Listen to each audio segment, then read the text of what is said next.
তার বাড়িও সাথী, আর একটা মৌমাছি তার বাড়িও সাথী। পাখিকে থেকে বলল পাখি আয় দুজনে নাচি, পাখিকে থেকে বলল পাখি আয় দুজনে নাচি।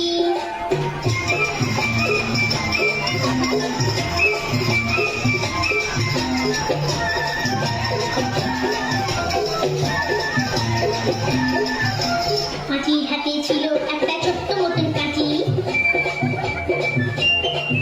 ওরে পাখির হাতে ছিল একটা ছোট্ট মতন কাঁচি। সে বললে যাচ্ছে বড়, সে বললে যাচ্ছে বড়, গুপ ধরো তোর চাচি, আয় গুপ ধরো তোর চাচি, আয় গুপ ধরো তোর চাচি। যেই না গেল গোপ চাচতে সেই বড় মৌমাছি, যেই না গেল গোপ চাচতে সেই বড় মৌমাছি। দিল একটা হাঁচি, উঠতে উঠতে উঠতে উঠতে উঠতে উঠতে তখন পাখি গিয়ে বলল রাঁচি, রাঁচিতে গিয়ে বলল পাখি মরণ